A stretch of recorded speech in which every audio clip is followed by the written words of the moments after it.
Well, obviously, when it comes to Epic Universe, Universal Studios is looking very forward to getting this new park open, as of course they are going to benefit the most from this theme park coming online. But also, along with Universal, you have many local businesses in the area of Orlando, especially around Epic Universe, are looking very forward to this park opening because they imagine it's going to bring in a lot of people, which is going to help a lot of local businesses.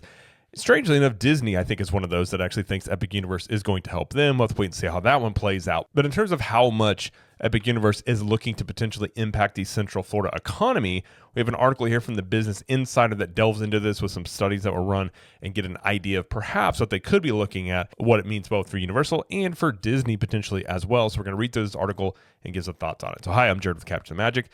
And again, this is from the Business Insider. It says what Universal's Epic Universe will mean for Disney and Central Florida's economy. The competition is ratcheting up in Central Florida, where Universal Orlando Resort has upped the ante on Disney World. Universal will open Epic Universe, a major expansion first announced in 2019. The theme park comprises 5 separate worlds, including Super Nintendo World and the Wizarding World of Harry Potter Ministry of Magic.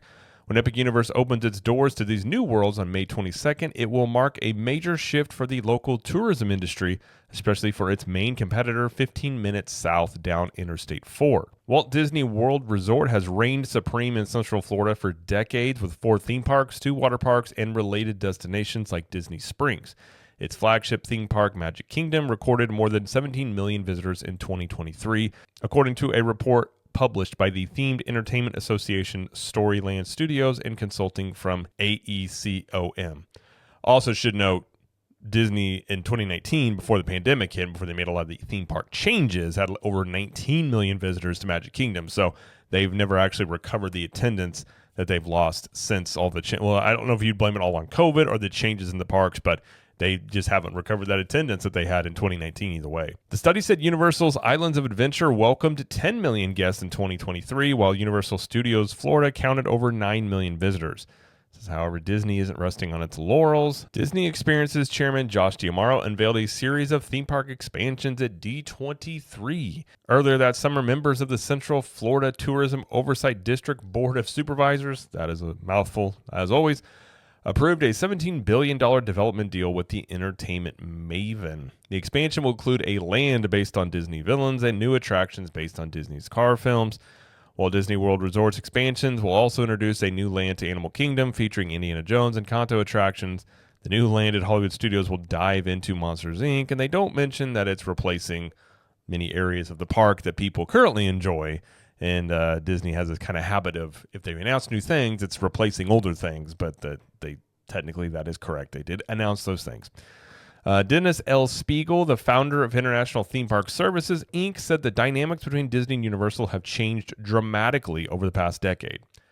You could say that. What comes into play here is Universal's ability to deliver story, product, and technology, he told the Business Insider. With their movies, content, IP, and technology, it's really an armaments war now in Orlando. Spiegel said his consultation company, which works with theme parks and other entertainment entities, believes Epic Universe could attract a minimum of 6 million guests in its first year. Now, there are a lot of numbers that have been thrown out. 6 million guests here. I've also seen estimates of 8 to 9 million. I think ultimately the thing that really it all points to is nobody knows. Because I talked about before in other videos, this situation currently with Epic Universe and Universal Studios versus Disney World and all this impact that Epic Universe is going to have, there's nothing really to compare it to. Because you haven't had a new theme park, on this scale come on the scene in Orlando for over 20 years. The theme park landscape is much different now than it was when Animal Kingdom opened. So a lot of people are looking at when Universal, first opened the Wizarding World land. So you got Hogsmeade and Diagon Alley, and Hogsmeade had brought in close to 35% of an increase in attendance for Universal. Diagon Alley was also a bump at that point. So you're talking about singular lands where you're talking about an entire new theme park now, and that's not something, it's not an apples to apples comparison here. So I think that's what a lot of people are looking at. But ultimately, I don't think anybody knows. Now, they could be looking at potential people that they surveyed. I don't really know how they got to this number, but I guess you could say the estimates that I've seen are 6 to 9 million potential visitors that would come to Epic Universe that otherwise weren't, going to be there before. And then there's also some estimates that say Disney could lose up to 1 million visitors, if not more, of people that would have gone to Disney World but decided to go over to Epic Universe. So again, these are estimates out there. Nobody really knows, but I think that's probably what a lot of this is looking at, is how those lands, when they opened, impacted the market and sort of putting this on Epic Universe. But I also don't think it's, again, it's not apples to apples. Now, in my opinion, Disney is going to get a chink in its armor, Spiegel said. I agree. When people travel to Florida for its theme parks, they have several options. They might spend a day at Disney's Magic Kingdom before going over to Epcot later in the week. They could explore Universal's Volcano Bay for 2 days and then visit SeaWorld's Discovery Cove. Spiegel said Epic Universe could reshuffle how guests choose to spend their time and money. Epic Universe is going to pull a day out from someplace, he said. It could be Universal's Islands of Adventure. It also could be Animal Kingdom. It could be SeaWorld. However, Spiegel said Universal Orlando Resort will unlikely overtake Disney anytime soon. Disney's not going to allow their mantle of dominance to be overturned, he said. Well, okay. Well, the whole thing about it's going to pull a day from somewhere, I think, there's a lot of discussion. Some people are saying that Epic Universe is going to hurt the existing Universal parks. I don't think that's the case. Those theme parks, if you look at both Islands of Adventure and Universal Studios Florida, those are already, depending on the year, top 5, easily top 10 theme park in the world. So those are already highly visited parks that have things that people want to do inside them, the Wizarding Worlds being a main draw of those. But they have things inside the parks that people enjoy. They have Halloween Horror Nights. There's a lot of things that people enjoy about the existing parks. You had Epic Universe in there. I don't think it necessarily means people are just going to decide to go to Epic Universe and not the other ones, for one reason being how Universal is setting up their ticket packages, as they're incentivizing people to stay longer. And I think that's something that they're really trying to force, is instead of just saying adding on Universal to a Disney trip like it's typically been. Typically with Universal, you go to Disney for 3-4 days, add on 1 or 2 days at Disney or at Universal Studios. That's kind of how people have always viewed it. Universal's trying to flip that. So I'm just not sold that the existing parks are just going to lose, attendance because of Epic Universe. I think ultimately all of the parks, the existing parks, are going to see higher numbers of attendance. And then obviously Epic Universe is going to be the one that a lot of people are wanting to go check out. But I don't see that they're just going to hurt the existing parks. I just don't think that'll be the case, because I think a lot of people are just going to come, stay on property, stay longer, and check out more of the parks. And I think another reason to that is Universal's hotels. They have priced their hotels very reasonably, especially compared to Disney. I personally like, especially their value and moderates, I like them better than Disney's. And I think that's a major draw for a lot of people to go in there. They can get really good deals in the hotels. They can go to the theme parks, obviously check out Epic Universe. But I think they are doing a good job in presenting it in that way to try and get people to at least stay 3 or 4 nights at Universal. And that's not something they typically have done, because, you could get most things done at Universal if you were just doing the theme parks in a couple of days. So if that does work, I do think you look at people looking at Disney and something gets cut on that end. I think the easiest one to say is Animal Kingdom. That park is struggling with attendance. It has been for the last few years, and it's going to be under major construction for the next few years as well. And a lot of stuff they announced, I don't think is going to come online until around 2027, 2028. So I think that one is definitely going to get hit with the attendance stuff. I think the safest one, of course, is Magic Kingdom, as it is the most popular theme park in the world. But I think when you start looking at, Hollywood Studios and Epcot, I don't know which one of those, but I could see one or both of those taking a little bit of hit as well, because they know a lot of people may go to Disney still, but they may only go 1-2 days. They may not be going for 4 nights. So that is a potential scenario. But when he says, Disney is not going to allow their mantle of dominance to be overturned, my argument to that would be, I think Universal, if you look at the numbers, is clearly eating into market share, even in a period of time where Universal's attendance was down. Before they had Epic Universe open, they were eating into that market share. We did a previous video breaking down some of those numbers, and it's obviously true that they have been doing that. And if Universal ever were to overtake Disney, it would also be in part because of the things that Disney is doing. I think they're doing a lot of things in the parks that are short-sighted and doing brand damage. And I think a lot of people are very unhappy with how the parks are currently being run and not being run how they used to be. And when you start talking about pricing people out and the perks have been taken away and just all the things on that end, I think Disney is definitely focused on the short-term profits more than the long-term plan. And so when they talk about Disney won't allow it, but Disney has been allowing Universal to continue to eat into market share. So if they're essentially defenseless against allowing Universal to eat up the market share that they have, what would be stopping Universal from eventually, I'm not saying this will happen or it will happen anytime soon, but eventually, overtaking Disney in attendance. If they've allowed this much market share to be eaten, is that because Disney just allowed it? So I agree in a sense that if Universal ever did overtake Disney, it would be partially because of Disney continuing to make the mistakes that they've been making. But this also frames it as if Universal just doesn't have any control over this. And I think when you really look at between Disney and Universal, it will never go back to how it was 10 years ago, 2014, whatever the time period is. It's never going to be that again. Universal is a stronger competitor now. They have a lot more confidence. They know what they're doing. They have a strong ownership. They've got money backing in. They have ideas, obviously, with Epic Universe and these other things they're doing all over the country. They are really being aggressive. So it's never going to go back to how it was. So this new landscape that we're in, where Universal and Disney are much closer competitors, is the new future. That's just the reality of things as it is now. And I think Disney and a lot of Disney fans think that Disney will eventually get back and Universal will just be this small little player that just people just kind of like, oh yeah, we can go over there if you want to. I don't think that's the case anymore. And I think that's not going to be the case going forward. I think it's going to, Universal's only going to continue to get stronger, add more things to their parks. And we really do have a theme park battle that is going to be going for years and years to come. And I just don't frame this in the what Disney is going to allow or not going to allow, because again, they have allowed Universal at this point to eat into as much market share as they have. And I do think a lot of Disney's actions have allowed Universal to take advantage of those things. So in that way, I guess you could say that. So it's all good for Orlando. There is one clear winner in the battle between Universal and Disney: the local economy. Jacob Wall, the president of the International Association of Amusement Parks and Attractions, told Business Insider the competition between Universal Studios and Walt Disney World is good for Central Florida. When you're running and someone's catching up with you, you run faster and try to beat them, he said. I would say it actually benefits all guests because it helps develop better products.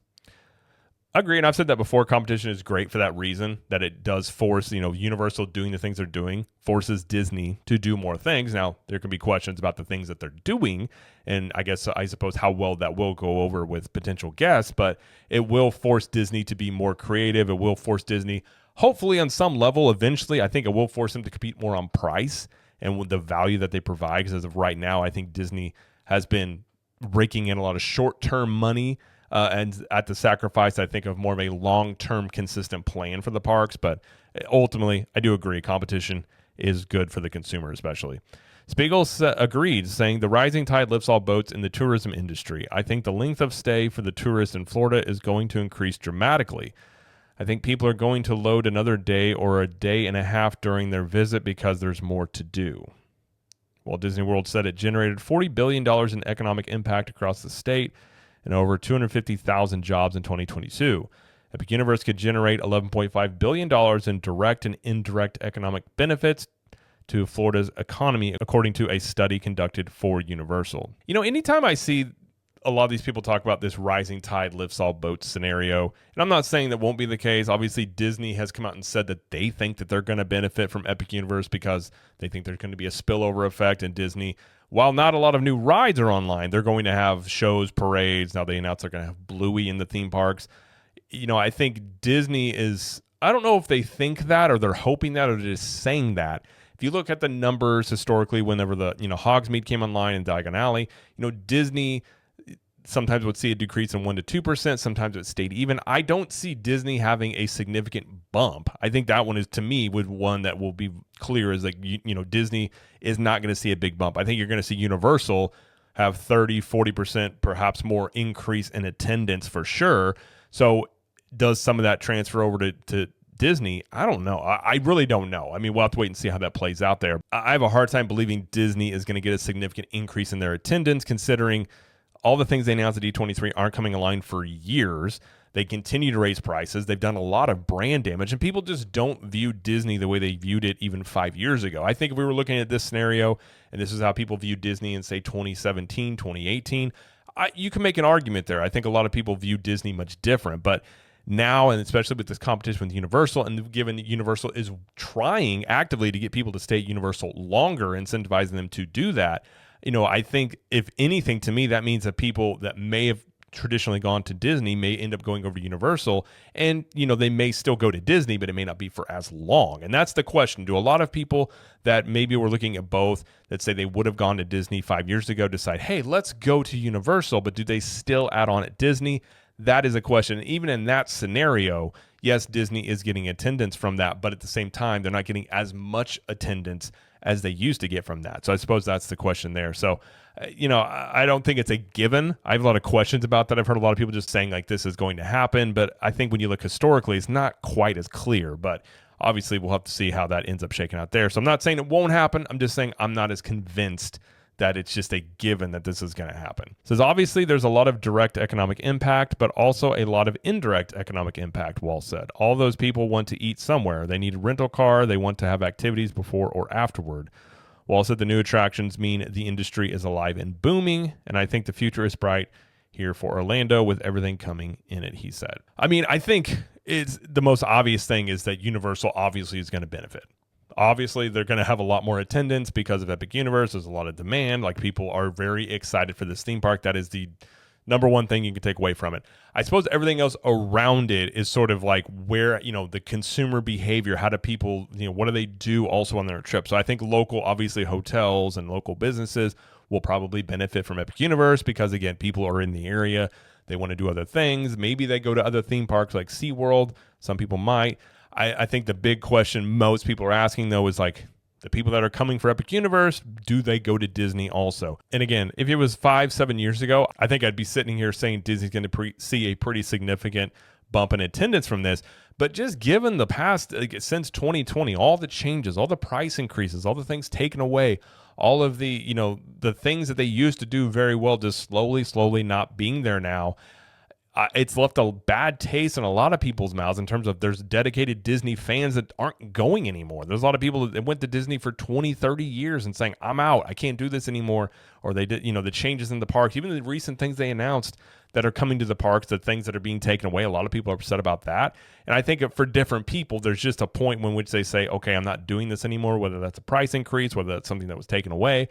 I just think a lot of the way people view Disney is not the same, not only the Disney parks, but the Disney brand as a whole. And you also look at, Disney's attendance this past year, quarter by quarter, was lower. And plus you have Disney's own management saying that they were seeing a decline in demand. Now they were blaming a lot of that on they call it moderation of demand because people didn't have furlough money anymore, whatever the reasons are. But I think, they even admitted at the same time that the lower end or the middle class consumer was feeling, pressured. They feel like stretched out. They didn't have as much money.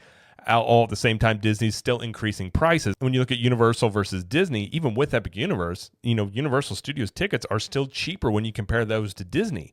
Plus, their hotels are cheaper. So not only is Universal offering a new experience with brand new lands and high-tech, the most high-tech theme park ever built, plus it's cheaper versus than going to Disney, where a lot of stuff with Disney, again, it's very complicated, it's very expensive, you have a lot of add-on things. So it's just a very different, I guess you could just say, environment for the theme parks as a whole, and especially in the last 5 to 7 years when it comes to Disney and Universal. For Disney, in my opinion, a win out of this would be you maintain your attendance or you maybe get a 1% to 2% bump.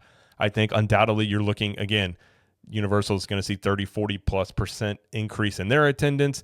It's probably not going to look good for Disney whenever they see their competitor get that much of an attendance bump. And if they are able to get some of an attendance bump, they will count that as a win, I'm sure. But if they don't and they see a drop in attendance, this is the question that I have been having for months now, which is what do they do? Because they really don't have that many cards to play. They're bringing in shows, parades, and like lounges for 2025. But if these things don't bring in people, I mean, Disney's sort of left with offering massive discounts, which they probably are going to do regardless. They've done this before when Universal has opened new lands. I guess if they got desperate enough, they could bring back perks that they previously got rid of. But if you really look at from Disney's perspective, they don't have that many cards to play in terms of drawing people in if they're not coming. If they're counting on this spillover from Epic Universe and that doesn't happen, the next few years are going to be a rough one for Disney because they don't have anything coming online for a while. Disney's construction already takes a while. And I think that's the scenario that is, if I was a Disney exec, would be worrisome to me.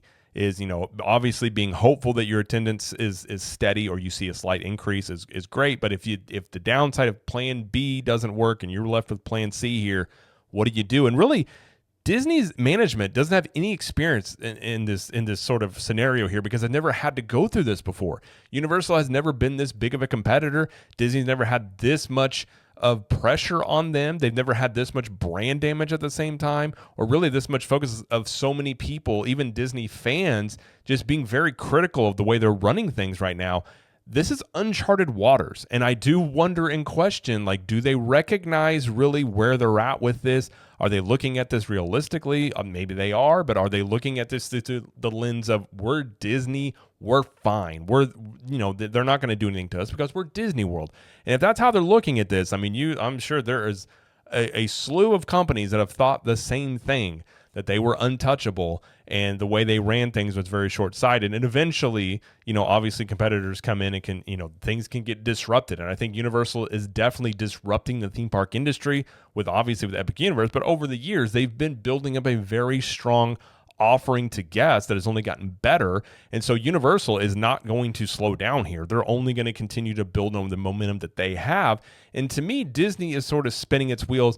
And like I've been saying, they're profiting right now by charging for a lot of things they didn't used to charge for. But in terms of really innovating theme parks and driving the theme parks forward, I think Universal clearly are the ones doing that on the creative side, and Disney is left reacting to many of the things that Universal is doing. Disney management has said that they're potentially going to see, a mid-single-digit drop-off in their profit going into 2025. Just saw an article from Forbes the other day we did a video on, talking about how that Disney's theme park profits were the lowest they've been in 2 years, and that's before Epic Universe opened. So is it because people are waiting for big trips to go to Orlando, to go to both Epic Universe and Disney World, or is it another scenario? And I think that's the big question. I'm not claiming to have all the answers here. I just kind of tend to look at the bigger scale image here, the long-term game here. I like what Universal's doing, and I think just when it comes to Disney, I have a lot of questions. So obviously we'll have to wait and see how that ends up playing out, but obviously the local Orlando economy is looking to benefit a lot from Epic Universe coming in. And of course, Disney, I think, is crossing their fingers, hoping that they will benefit as well. We'll have to wait and see, as I don't have all the answers. I don't think anybody does looking at this, and we'll have to wait and see how this plays out shortly as Epic Universe opens in May of 2025. But either way, that's going to be it, though, for this video. If you like this video, please like it and subscribe to the channel, as we do lots of coverage here of Universal Studios, Epic Universe, Disney World, and pop culture. And let us know in the comments, what do you think about this story? And until next time, we will see you in the parks.